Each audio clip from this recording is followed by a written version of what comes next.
नमस्कार दोस्तों, ई विद्या क्लासेस में आप सभी का स्वागत है।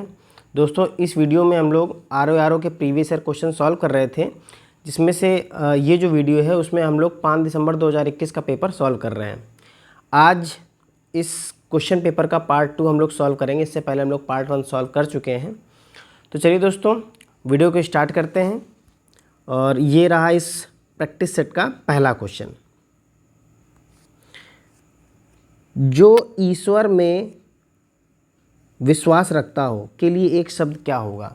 देखिए दोस्तों, इस तरह के प्रश्न पूछे जाते हैं। बहुत ही कई प्रश्न ऐसे आते हैं जो बहुत सरल होते हैं।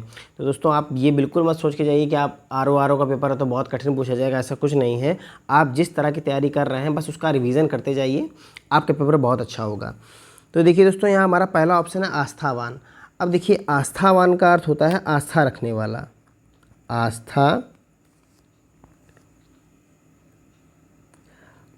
आस्था रखने वाला, ठीक। इसके बाद दूसरा ऑप्शन देखिए आस्तिक। अब देखिए, जो ईश्वर में विश्वास रखता है उसे क्या कहते हैं दोस्तों? आस्तिक। तो हमारा ऑप्शन बी सही है। इसके अलावा अगर ऑप्शन हम लोग सी देखें विश्वासी, तो उसे बोलते हैं विश्वास किए जाने योग्य। विश्वास किए जाने योग्य उसे बोलते हैं विश्वासी। और चौथा ऑप्शन है आसुरी। अब देखिए, तो देखिए एक होता है असुर। असुर होता है पुल्लिंग, लेकिन जब आसुरी आ जाता है तो ये असुर का स्त्रीलिंग है और उसका अर्थ होता है कि असुर जाति से संबंधित स्त्री। असुर जाति की स्त्री, उसके लिए शब्द प्रयोग किया जाता है आसुरी। तो देखिए दोस्तों, इस क्वेश्चन का ऑप्शन नंबर बी बिल्कुल सही जवाब हो जाएगा। ऑप्शन नंबर बी बिल्कुल सही है। बढ़ते हैं अगले क्वेश्चन की तरफ। ये रहा दोस्तों अगला क्वेश्चन।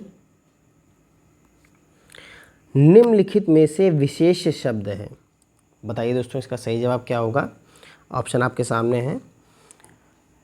तो दोस्तों देखिए, पहली बात तो विशेष क्या होते हैं? विशेष वो होते हैं, देखिए, विशेषण जिनकी विशेषता बताता है। ध्यान रखिएगा, विशेषण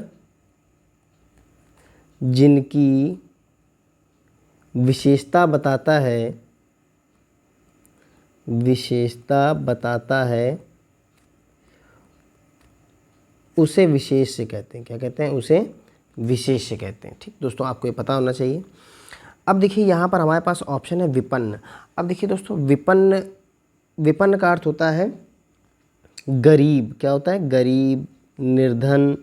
तो देखिए, ये एक विशेषण है, ठीक, क्योंकि विपन्न व्यक्ति होता है, इसलिए ये तो विशेषण हो गई, हमारा आंसर नहीं हो सकता। वादी। अब देखिए, वादी होता है किसी बात से संबंध रखने वाला, जैसे कि आतंकवादी, ठीक, गांधीवादी, इस तरह का। देखिए, ये भी जो है, ये भी एक तरह का आपका विशेषण का काम करेगा। यहाँ पर ये विशेष नहीं है। विशिष्ट। अब देखिए, विशिष्ट का अर्थ आप जानते हैं क्या होता है? अनूठा, बेजोड़, ये इनके लिए प्रयोग होता है। ये भी देखिए यहाँ पर विशेषण का कार्य करे, विशिष्ट व्यक्ति, ठीक। तो ये भी हमारा आंसर नहीं है, यानी एक ऑप्शन बचा है, वो है मानस। अब देखिए, मानस क्या है? ये विशेष है, ये विशेषण नहीं है। और मानस का अर्थ होता है मन में उत्पन्न होने वाला संकल्प। क्या होता है? मन में उत्पन्न होने वाला संकल्प, ठीक। तो दोस्तों, ऑप्शन नंबर डी बिल्कुल सही हो जाएगा इस क्वेश्चन का। बढ़ते हैं क्वेश्चन नंबर 3 की तरफ। ये रहा दोस्तों क्वेश्चन नंबर 3। अनुग्रह का उपयुक्त विपरीतार्थक शब्द होगा। अब देखिए दोस्तों, अनुग्रह का आपको विपरीतार्थक शब्द पूछा है। बताइए दोस्तों, ऑप्शन आपके सामने है, बताइए क्या सही जवाब होगा इसका।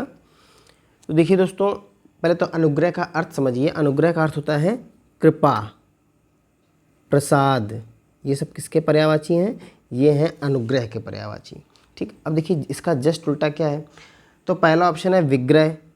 इसका मतलब होता है विवाद, झगड़ा, कलह। अब देखिए दोस्तों, एक तरफ कृपा है किसी का और एक तरफ किसी का विवाद, झगड़ा है। तो देखिए, अनुग्रह का क्या हो जाएगा? अनुग्रह का विपरीतार्थक हो जाएगा विग्रह। क्या हो जाएगा? विग्रह। अब देखिए, आग्रह होता है अनुरोध, विनती, ठीक। तो ये सब इसके पर्यायवाची हैं। अगर इसका विलोम, इसके विलोम की बात करें तो देखिए, अगर हम आग्रह का विलोम देखेंगे तो हो जाएगा दुराग्रह। दुराग्रह, इसका विलोम दुराग्रह होगा। परिग्रह, परिग्रह माने आप जानते हैं, ये जैन धर्म में ये शब्द यूज़ किया जाता था, धन का संग्रह करना। धन का संग्रह करना, जो वहाँ निषेध था, ठीक है। तो धन का संग्रह, इसे बोलते हैं परिग्रह। तो इसका विलोम क्या हो जाएगा, अगर इसके विलोम की बात करें तो हो जाएगा अपरिग्रह। अपरिग्रह, ठीक। इसके बाद देखिए संग्रह, आप जानते हैं संग्रह माने क्या होता है, इकट्ठा, इकट्ठा करना। देखिए जो सबसे सटीक जवाब है, सबसे सटीक ऑप्शन है वो है ऑप्शन नंबर ए, बिल्कुल सही जवाब है। बढ़ते हैं अगले क्वेश्चन की तरफ। ये रहा दोस्तों क्वेश्चन नंबर 4। इनमें से विलोम शब्दों का एक सही युग्म है। अब देखिए दोस्तों, इनमें से विलोम शब्दों का एक सही युग्म आपको बताना है। अब यहाँ आपत्ति, आपत्ति का विलोम बताया गया है विपत्ति। तो देखिए दोस्तों, सबसे पहले तो आपत्ति का अर्थ होता है, आपत्ति का अर्थ होता है मुसीबत।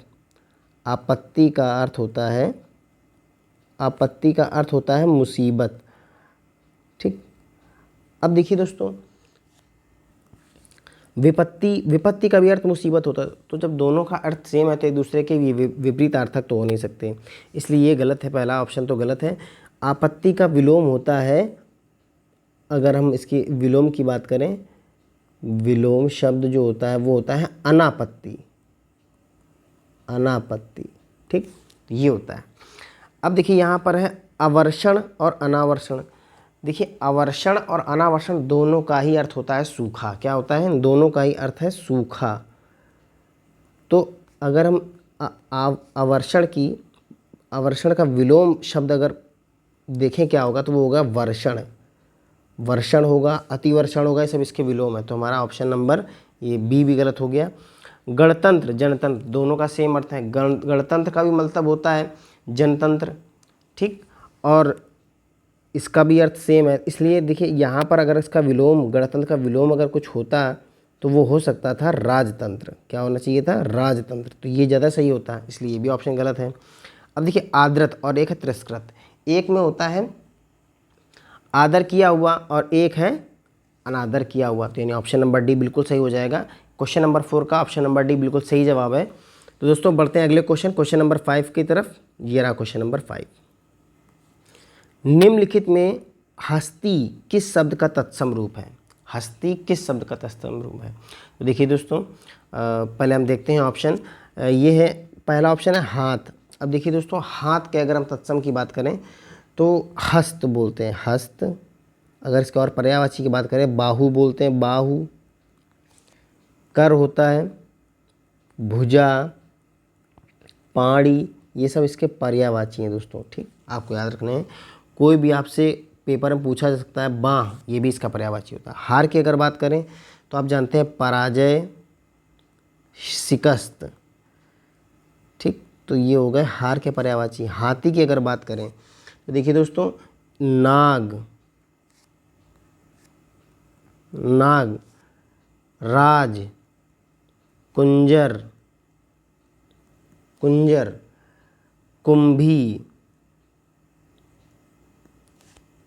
मतंग, वारण, हस्ती, ये सब किसके पर्यायवाची हैं दोस्तों, ये सब किसके, हाथी के पर्यायवाची है। तो देखिए हाथी, हस्ती किसका पर्यायवाची है, हाथी का दोस्तों, ठीक है। यही हाथी का अगर तत्सम रूप की बात करें तो वो हस्ती होता है। इसके बाद देखिए हंसी, तो हंसी आप जानते हैं इसका क्या होगा, हास्य, तत्सम रूप क्या हो जाएगा, हास्य। तो बिल्कुल सही है, यानी ऑप्शन नंबर सी बिल्कुल सही जवाब है इस क्वेश्चन का। बढ़ते हैं अगले क्वेश्चन की तरफ दोस्तों। ये रहा क्वेश्चन नंबर 6। आधुनिक का विलोम है, बताइए दोस्तों क्या सही जवाब होगा इसका। तो देखिए यहाँ पर दोस्तों आधुनिक, आधुनिक का अर्थ होता है नया। क्या होता है, नया। अब यानी जिस ऑप्शन में पुराना बात आ रही होगी वही हमारा ऑप्शन सही होगा। अब देखिए यहाँ पहला है समीचीन। तो समीचीन का दोस्तों अर्थ होता है उचित, उचित, यथार्थ, ये सब किसके पर्यायवाची हैं, यथार्थ, समीचीन के, ठीक है। अगर हम इसका विलोम शब्द बताएं, विलोम शब्द, तो देखिए समीचीन का हो जाएगा असमीचीन, असमीचीन, तो देखिए ये तो हमारे प्रश्न से मेल नहीं खा रहा है उसके विलोम से, तो पहला ऑप्शन तो गलत है। अर्वाचीन, अब देखिए दोस्तों अर्वाचीन का भी अर्थ नया होता है, क्या होता है, नया, तो ये भी हमारा ऑप्शन नहीं है, तो समान हो जाएगा, हमें विलोम बताना है। यहाँ देखिए सी ऑप्शन है प्राचीन, तो देखिए प्राचीन ही बिल्कुल सही जवाब है। आधुनिक का विलोम क्या हो जाएगा, प्राचीन। और चौथा ऑप्शन है समसामयिक। अब देखिए इसको करंट अफेयर इंग्लिश में बोलते हैं, जो आप अपने एग्ज़ाम की तैयारी में पढ़ते भी हैं। देखिए सामयिक का अर्थ होता है वर्तमान समय का, जो वर्तमान में चल रहा है, वर्तमान समय का, ठीक। अब देखिए वर्तमान समय का अगर इसका विलोम की हम लोग बात करें, विलोम की अगर बात करें तो इसका भी क्या हो जाएगा, प्राचीन, ठीक, पुराना। तो यानी ऑप्शन नंबर सी बिल्कुल सही जवाब होगा। बढ़ते हैं क्वेश्चन नंबर 7 की तरफ दोस्तों।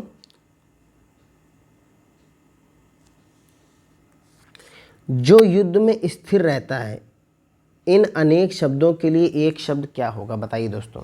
तो देखिए दोस्तों सिंपल सा है, जो युद्ध में स्थिर रहता है उसको कहते हैं युधिष्ठिर। क्या कहते हैं, युधिष्ठिर। ऑप्शन नंबर सी बिल्कुल सही जवाब हो जाएगा। चलिए दोस्तों मैं कुछ क्वेश्चन पूछता हूँ आपसे, आप इनके जवाब बताइए। यहाँ पर मैं आपसे कुछ क्वेश्चन पूछता हूँ, कुछ अनेक शब्द आपको इनके एक शब्द बताने हैं। जैसे पहला बताइए, जो साधा ना जा सके, जो साधा ना जा सके, बताइए दोस्तों पहला। दूसरा दोस्तों बताइए, पहाड़ के ऊपर की भूमि, पहाड़ के ऊपर की भूमि। और बताइए दोस्तों, पहाड़ के नीचे की भूमि। ये दोनों को बहुत पूछे जाते हैं, पहाड़ के नीचे की भूमि। और दोस्तों बताइए, जिसने अपना ऋण पूरा चुका दिया हो, जिसने अपना ऋण पूरा चुका दिया हो, पूरा चुका दिया हो, ये बताइए दोस्तों। जहाँ धरती और आकाश मिले हुए हों, जहाँ धरती और आकाश मिलते हुए दिखाई देते हों, बताइए दोस्तों। इन वाक्यों के लिए एक शब्द बताइए। तो देखिए, जो साधा ना जा सके उसका क्या हो जाएगा, असाध्य, असाध्य, ठीक। यहाँ पर है पहाड़ के ऊपर की भूमि। अब देखिए दोस्तों इन क्वेश्चनों में बहुत कन्फ्यूजन हो जाती है। अब ऊपर की भूमि है तो इसे आदित्यका बोलते, क्या बोलते हैं, आदित्यका। जबकि जो नीचे की भूमि होती है उसे बोलते हैं उपत्यका, ठीक। इसके बाद देखिए, जिसने अपना ऋण पूरा चुका दिया हो तो उसे बोलते हैं उऋण, उऋण होता है, उऋण, ठीक। इसके बाद देखिए, जहाँ धरती और आकाश मिलते हुए दिखाई देते हैं उसे बोलते हैं क्षितिज, क्या बोलते हैं, क्षितिज। ये बिल्कुल सही जवाब है। तो देखिए दोस्तों आपने बहुत सारे ये अनेक शब्दों के लिए एक स्थान पर शब्द किए। और दोस्तों एक कॉपी ज़रूर बनाइएगा, इसमें आप इन क्वेश्चनों को नोट करते जाइएगा और समय समय पर इनका रिवीजन करते रहिएगा। तो दोस्तों बढ़ते हैं अगले क्वेश्चन की तरफ। क्वेश्चन नंबर 8 ये रहा, जीव का पर्यायवाची क्या होगा। अब देखिए दोस्तों ये बहुत सरल क्वेश्चन है। देखिए सबसे पहले दिया है वचन। अब देखिए दोस्तों वचन के क्या पर्यायवाची होते हैं, वचन का अर्थ होता है वाक्य, वाणी, बोली, ये सब किसके हैं, वचन के पर्यायवाची हैं। आश्वासन, ये भी देखिए वचन का पर्यायवाची है। प्रण, ठीक, तो ये यानी जीव का तो है नहीं। अगला है देखिए रसना, बिल्कुल सही है दोस्तों। रसना किसका पर्यायवाची होता है, जीव का। अगर इसके और भी पर्यायवाची की बात करें तो जिह्वा भी बोलते हैं, जिह्वा, रसज्ञा, चंचला, ठीक। तो ये सब किसके पर्यायवाची हैं, ये हैं रसना यानी जीव के। ध्वनि की अगर बात करें तो नाद, रव, स्वर, ये सब किसके पर्यायवाची हैं, ध्वनि के। ताल, आवाज़, ये सब किसके पर्यायवाची हैं, तो ये सब हैं ध्वनि के। इसके बाद है जीव। अब देखिए दोस्तों जीव का मतलब होता है रूह, प्राण, आत्मा, परमात्मा, ये सब किसके पर्यायवाची हैं, जीव के। तो यानी ऑप्शन नंबर बी हमारा बिल्कुल सही हो जाएगा। जीव का पर्यायवाची क्या होता है, रसना, बिल्कुल सही जवाब है। बढ़ते हैं अगले क्वेश्चन की तरफ दोस्तों। ये रहा क्वेश्चन नंबर 9। प्रताप सिंह का घोड़ा काला है, इनमें काला शब्द विशेषण की दृष्टि से है। अब आपको बताना है कि जो काला शब्द विशेषण की दृष्टि से क्या है, सार्वनामिक विशेषण है, क्रमबोधक है, विधेय विशेषण है, विशेष विशेषण है। अब देखिए दोस्तों, काला देखिए कोई सार्वनामिक विशेषण तो होता नहीं है, क्योंकि आप जानते हैं सार्वनामिक विशेषण क्या होता है, जब सर्वनाम विशेषण का कार्य करने लगे। यहाँ तो ऐसा कोई नहीं है। अब देखिए क्रमबोधक, यहाँ कोई क्रम नहीं आया इसलिए ये भी नहीं। अब देखिए ये दो ऑप्शन है, विधेय विशेषण है या विशेष विशेषण है। तो देखिए पहले हम देखते हैं, जब हमने सेंटेंस पढ़ा प्रताप सिंह का घोड़ा काला है, तो देखिए यहाँ पर हमारा जो आप जानते हैं सब्जेक्ट और प्रेडिकेट, सब्जेक्ट और प्रेडिकेट। तो देखिए दोस्तों, एक होता है हमारा उद्देश्य जिसे सब्जेक्ट बोलते हैं इंग्लिश में, और एक होता है विधेय।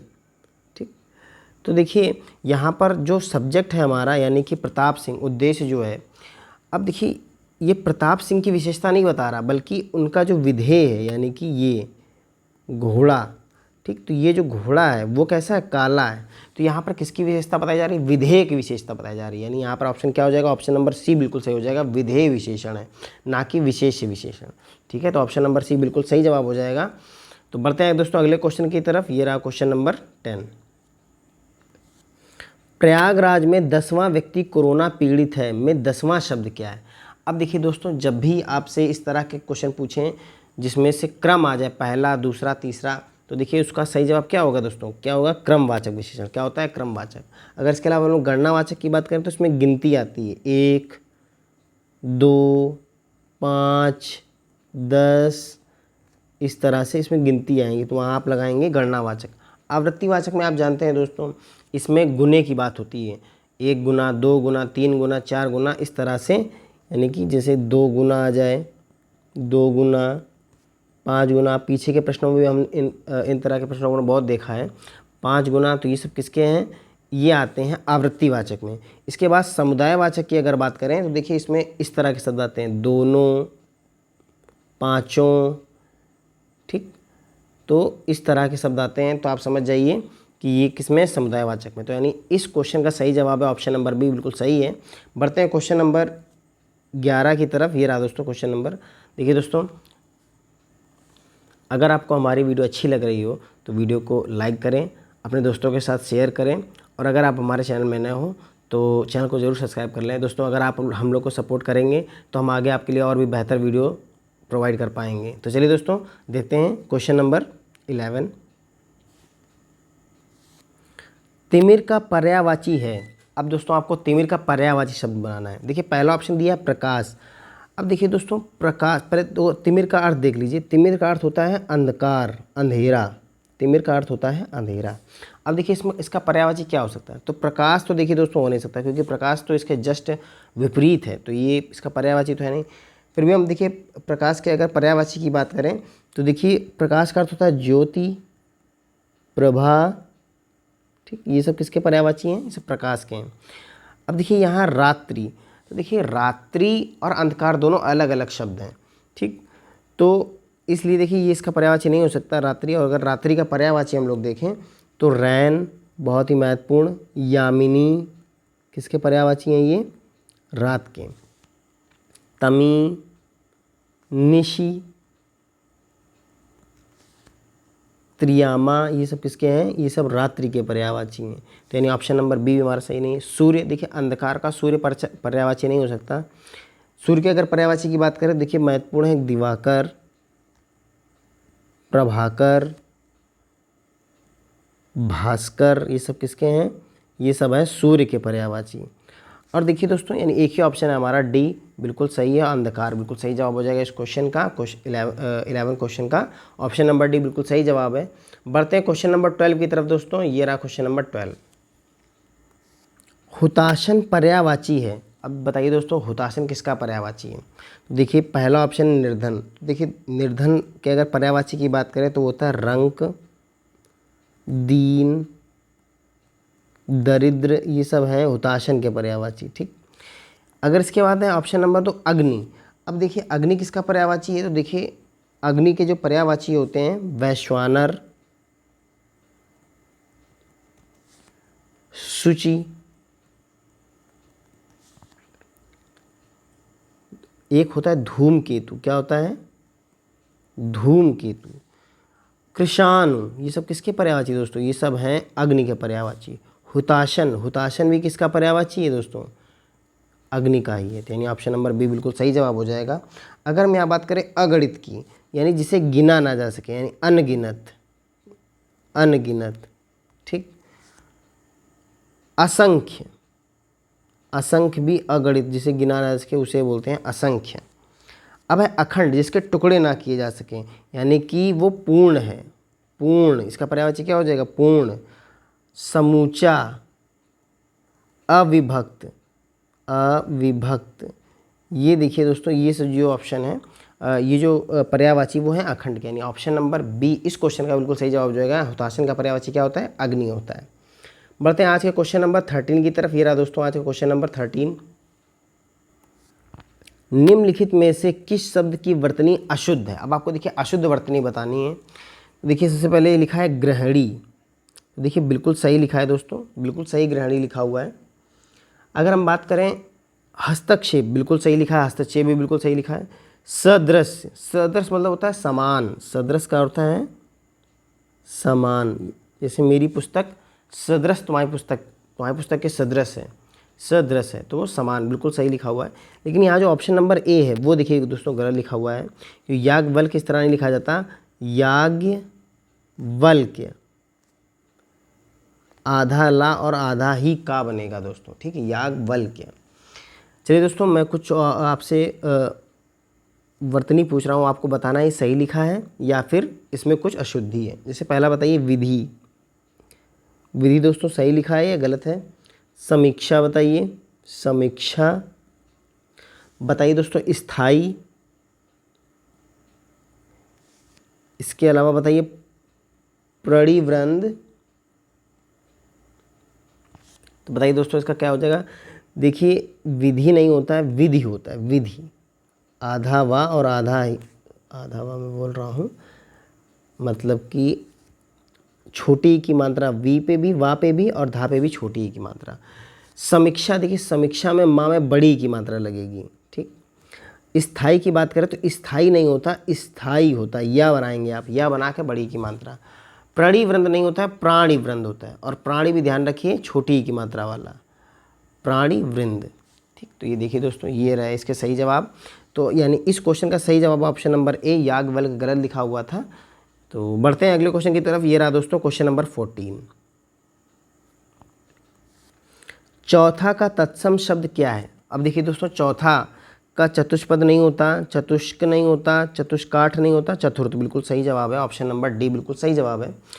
तो दोस्तों कुछ मैं आपसे तद्भव शब्द पूछ रहा हूँ, आपको उनके तत्सम बताने हैं, ठीक। तो चलिए दोस्तों पहला बताइए अदरक का तत्सम, अदरक का बताइए। दोस्तों भगत का बताइए, भगत का तत्सम बताइए क्या होगा। लोहार का बताइए, लाख का बताइए, मीठा का बताइए। आपको इनके तत्सम शब्द बताने दोस्तों।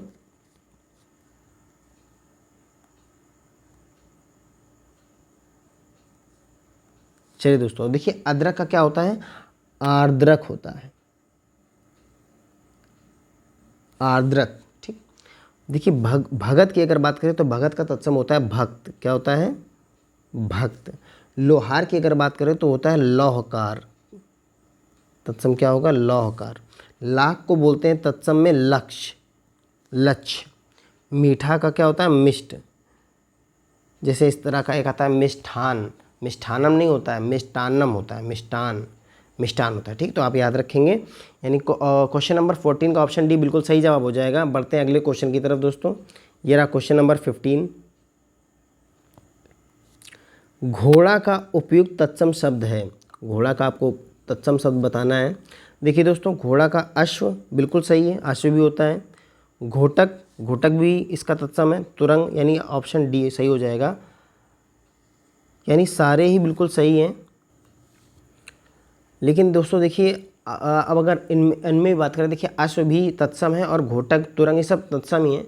देखिए दोस्तों अगर आपको सबसे उपयुक्त तत्सम बताना है तो इसका सही जवाब हो जाएगा दोस्तों घोटक। क्या हो जाएगा, घोटक। क्योंकि आपको केवल ऑप्शन तो एक ही बताना है। अगर ये सभी वाला ऑप्शन होता तो आप लगा सकते थे, लेकिन अगर सबसे उपयुक्त पूछा जाएगा तो आप घोटक लगाएंगे। क्या हो जाएगा? घोटक बिल्कुल सही जवाब हो जाएगा। दोस्तों बढ़ते हैं अगले क्वेश्चन की तरफ। ये रहा दोस्तों क्वेश्चन नंबर 16। आवर्तक का विपरीतार्थक शब्द क्या होगा? अब देखिए दोस्तों, आवर्तक का अर्थ होता है बार बार किया जाने वाला, बार बार किया जाने वाला। तो अब दोस्तों देखिए, बार बार किया जाने वाले का विपरीत क्या हो जाएगा? देखिए पहला है प्रवर्तक। अब देखिए दोस्तों, प्रवर्तक तो होते हैं किसी चीज़ को खोजने वाला। तो देखिए ये तो हमारा ऑप्शन नहीं हो सकता, क्योंकि बार बार किए जाने वाला, इसका विपरीत खोजने वाला तो नहीं होगा। इसका देखिए विलोम, अगर प्रवर्तक के विलोम की बात करें तो होता है अप्रवर्तक। अप्रवर्तक, ठीक, ये है प्रवर्तक का विलोम। और देखिए दोस्तों, आवर्तक का क्या होता है? अनावर्तक, बिल्कुल सही हो जाएगा। एक है आवृत यानी ढका हुआ, इसका विलोम क्या हो जाएगा? अगर हम आवृत के विलोम की बात करें तो अनावृत, अनावृत। यहाँ देखिए प्रकर्ष, तो प्रकर्ष का विलोम क्या हो जाएगा? विलोम की अगर बात करें तो हो जाएगा अप्रकर्ष। देखिए दोस्तों, पहले प्रकर्ष का अर्थ समझिए। प्रकर्ष का होता है उत्थान। क्या होता है? उत्थान। तो देखिए, यानी उत्थान का उल्टा होता है पतन। तो यानी यहाँ पर विलोम क्या हो जाएगा? अपकर्ष। अपकर्ष का भी अर्थ होता है पतन। तो यहाँ पर प्रकर्ष का अपकर्ष बिल्कुल सही जवाब हो जाएगा। यानी इस क्वेश्चन का ऑप्शन नंबर भी बिल्कुल सही जवाब है। बढ़ते हैं दोस्तों अगले क्वेश्चन की तरफ। ये रहा क्वेश्चन नंबर 17। जो किसी विषय का ज्ञाता हो, जो किसी विषय का ज्ञाता हो के लिए एक शब्द क्या होगा? देखिए पहला ऑप्शन है अभिज्ञ। देखिए दोस्तों, अभिज्ञ का अर्थ क्या होता है? देखिए दोस्तों, अभिज्ञ का अर्थ होता है जानकार। क्या होता है? जानकार। अभिज्ञ का अगर हम विलोम की बात करें, विलोम शब्द की अगर बात करें तो अभिज्ञ का हो जाएगा अनभिज्ञ। अनभिज्ञ। देखिए दोस्तों, ये बहुत कन्फ्यूजिंग रहता है, इसलिए आप उसको रेडी कर लीजिए। बिल्कुल याद रखिए कि अभिज्ञ का अर्थ होता है जानकार, जबकि आपको लग रहा होगा अभिज्ञ का अर्थ होता है जो कुछ ना आता हो। ऐसा नहीं है, अभिज्ञ का अर्थ होता है जानकार, जबकि इसका विलोम होता है अनभिज्ञ। ठीक। अगला है चैतन्य। अब देखिए, चैतन्य का अगर हम बात करें जैसे एक्टिव, यानी कि इसका अर्थ होता है क्रियाशील व्यक्ति। क्रियाशील। क्या होता है? क्रियाशील। ठीक। इसके बाद तीसरा है विशिष्ट। अब देखिए, विशिष्ट का अर्थ होता है विशेष, अनूठा, विशेष। ठीक। देखिए, ये तो किसी ऑप्शन से मैच नहीं कर रहा है। ऑप्शन ए भी गलत, बी भी गलत, सी भी गलत। जो किसी विषय का ज्ञाता उसे बोलते हैं, क्या बोलते हैं? विशेषज्ञ दोस्तों बोलते हैं। क्या बोलते हैं? विशेषज्ञ बोलते हैं। चलिए दोस्तों, मैं कुछ क्वेश्चन पूछता हूँ, आप बताइए इनके लिए एक शब्द क्या हो जाएगा। पहला है जो आँखों के सामने हो। जो आँखों के सामने हो, इसके लिए एक शब्द बताइए। समुद्र में लगने वाली आग। समुद्र में लगने वाली आग बताइए, इसको क्या बोलते हैं जो समुद्र में लगती है। और जंगल में लगने वाली आग को क्या बोलते हैं? जंगल में लगने वाली आग को दोस्तों बताइए क्या बोलते हैं। तो देखिए, मैं इनका आंसर बताता हूँ आपको। देखिए, सबसे पहले जो आँखों के सामने उसे बोलते हैं प्रत्यक्ष। क्या बोलते हैं? प्रत्यक्ष। समुद्र में लगने वाली आग जो होती है वो होती है बड़वानल। बड़वानल। ठीक। और जंगल में लगने वाली आग को बोलते हैं दावानल। दावानल बिल्कुल सही जवाब हो जाएगा। ऑप्शन नंबर डी बिल्कुल सही जवाब है। तो दोस्तों बढ़ते हैं अगले क्वेश्चन की तरफ। ये रहा दोस्तों क्वेश्चन 18। बिजली का पर्याय है, बिजली का पर्याय पूछा है आपसे। तो देखिए दोस्तों, सबसे पहला ऑप्शन सरवरी। तो देखिए, सरवरी तो नहीं होता, सरवरी का अर्थ होता है रात्रि। क्या होता है? रात्रि। तो ये बिजली का तो पर्यायवाची नहीं है। अगर इसके और भी पर्यायवाची की हम बात करें तो त्रियामा, अभी हमने पीछे भी पढ़ा त्रियामा। ठीक। और भी पर्यायवाची पढ़े हैं इसके। देखिए, तनया, दूसरा ऑप्शन है तनया। तो पहला तो ऑप्शन नहीं हो सकता, दूसरा तनया। अब देखिए, तनया का अर्थ होता है बेटी। तनय का अर्थ होता है बेटा और तनया का अर्थ होता है बेटी। अगर उसके और पर्यायवाची की बात करें तो दुहिता भी बोलते हैं, दुहिता। ठीक। आत्मजा, तनुजा, ये सब किसके हैं? ये सब बेटी के पर्यायवाची हैं। अगर अब देखिए, यानी ये हमारा ऑप्शन तो सही नहीं है। रमणी की बात करें, देखिए रमणी किसको बोलते हैं? स्त्री को बोलते हैं। रमणी का अर्थ होता है स्त्री। कांता, कलत्र, ये सब किसके पर्यायवाची हैं? ये सब हैं स्त्री के पर्यायवाची, यानी ये ऑप्शन नंबर सही नहीं। बिजली का पर्यायवाची होता है दामिनी। क्या होता है दोस्तों? दामिनी। अगर हम लोग इसके पर्यायवाची की बात करें तो होता है बीजुरी, बीजुरी होता है। क्षण प्रभा, बहुत क्षण भर के लिए जो चमक आती है इसलिए उसे बोलते हैं क्षण प्रभा। सौदामिनी, सौदामिनी ये भी इसका पर्यायवाची है। तो देखो ऑप्शन नंबर डी बिल्कुल सही जवाब हो जाएगा। बढ़ते हैं अगले क्वेश्चन, आज के सेकंड लास्ट क्वेश्चन की तरफ। ये रहा दोस्तों, अपर्णा शब्द का पर्यायवाची है। अब देखिए दोस्तों, अपर्णा शब्द का पर्यायवाची क्या होगा? देखिए अपर्णा, ऑप्शन देखते हैं। देखिए पहला ऑप्शन है औरत। देखिए औरत तो इसका पर्यायवाची नहीं होता, जबकि औरत के पर्यायवाची हम पीछे पढ़ चुके हैं। स्त्री, कांता, ये सब किसके पर्यायवाची हैं? औरत के। ठीक। देवांगना, अब देखिए दोस्तों, देवांगना जो होता है ये होता है अप्सरा का पर्यायवाची। अप्सरा, सुरबाला, सुरबाला, ये इनके पर्यायवाची हैं। तो यानी ये भी हमारा सही नहीं है। आराधना, अब आराधना हमारे दोस्तों पूजा अर्चना होती है। पूजा अर्चना, उपासना, तो यानी देखिए ये भी नहीं है इसका पर्यायवाची। अब देखिए अपर्णा का जो पर्यायवाची वो होता है पार्वती। क्या होता है? पार्वती। अगर हम और भी पर्यायवाची की बात करें अपर्णा के, तो देखिए अपर्णा के अगर पर्यायवाची की बात करें तो अंबिका, ठीक, आर्या, उमा, गौरी, ठीक, ये सब किसके पर्यायवाची? गिरिजा, गिरिजा, भवानी, पार्वती, ठीक, रुद्राणी, ये सब किसके हैं? ये सब हैं आपके अपर्णा के पर्यायवाची, यानी ऑप्शन नंबर डी बिल्कुल सही जवाब है इस क्वेश्चन का। बढ़ते हैं आज के लास्ट क्वेश्चन की तरफ दोस्तों। ये रहा आज का लास्ट क्वेश्चन। निम्नलिखित विकल्पों में से चंचरीक शब्द का पर्यायवाची शब्द क्या होगा? अब देखिए दोस्तों, चंचरीक का अर्थ क्या होता है बताइए दोस्तों? तो चंचरीक का अर्थ होता है भौरा। क्या होता है? भौरा। भौरा को क्या बोलते हैं? चंचरीक बोलते हैं। इसका ऑप्शन क्या सही हो जाएगा? ऑप्शन नंबर बी बिल्कुल सही हो जाएगा, भ्रमर। लेकिन इसके अलावा हम हवा को देखें तो दोस्तों आप हवा जानते हैं, हवा के पर्यायवाची क्या होते हैं? समीर, अनिल, ठीक, जबकि अनल हो जाएगा तो किसका हो जाएगा? अग्नि का। अगर हम भंवर के और पर्यायवाची देखें भ्रमर के, देखिए दोस्तों मधुकर, मधुकर भी होता है, अली भी होता है, अली, ठीक, ये सब किसके पर्यायवाची हैं? भ्रमर के। अगर मित्र के पर्यायवाची की बात करें तो देखिए दोस्तों सहचर,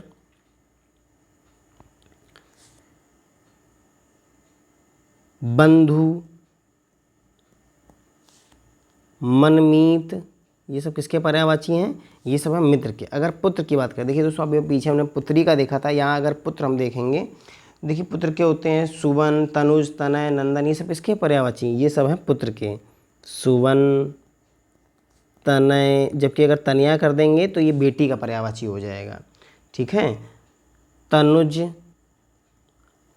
और अगर तनुजा कर देंगे तो बेटी का पर्यायवाची हो जाएगा। तो यानी ये देखिए ऑप्शन है, यानी हमारा ऑप्शन नंबर बी बिल्कुल सही जवाब है इस क्वेश्चन का। चलिए दोस्तों, मैं कुछ आपसे ऑप्शन, दोस्तों कुछ पर्यायवाची मैं आपसे पूछ रहा हूँ, बताइए ये पर्यायवाची, हाँ ये मैं आपको क्वेश्चन दे रहा हूँ, बताइए ये पर्यायवाची किस शब्द के हैं? देखिए पहला बताइए प्रस्थवर्ण, प्रस्थवर्ण, ढांढस, बताइए दोस्तों ये किसके पर्यायवाची हैं? एक बताइए दैवज्ञ, एक मैं और हिंट दे रहा हूँ गड़कम, ये बताइए रंक, ये बताइए किसके ये पर्यायवाची हैं? तो देखिए दोस्तों मैं आपको इनके जवाब बताता हूँ। देखिए प्रस्त्रवण, जो प्रस्त्रवण होता है ये होता है झरना का पर्यायवाची। किसका होता है? झरना का। अगर हम बात करें ढांढस, तो ढांढस किसका है? तसल्ली का, तसल्ली का पर्यायवाची। दैवज्ञ और गड़कम ये किसके होते हैं? ज्योतिषी के। किसके हैं? ज्योतिषी के पर्यायवाची। अगर हम बात करें रंक के, तो आप सभी को पता है रंक किसका होता है? राजा का पर्यायवाची। अरे ये विलोम होता है रंक का। अगर हम इसके पर्यायवाची की बात करें तो ये हो जाएगा गरीब। ठीक, रंग का विलोम राजा और ये विलोम है, जबकि ये है इसका पर्यायवाची। ठीक, तो देखिए दोस्तों, आज की वीडियो हमने 20 क्वेश्चन करे। दोस्तों अगर आपको हमारी वीडियो अच्छी लग रही हो, आपको समझ में आता हो, तो वीडियो को ज़रूर लाइक करें, अपने दोस्तों के साथ शेयर करें और दोस्तों हमारे चैनल को ज़रूर सब्सक्राइब कर लें। तो दोस्तों मिलते हैं अगली वीडियो में, तब तक के लिए नमस्कार।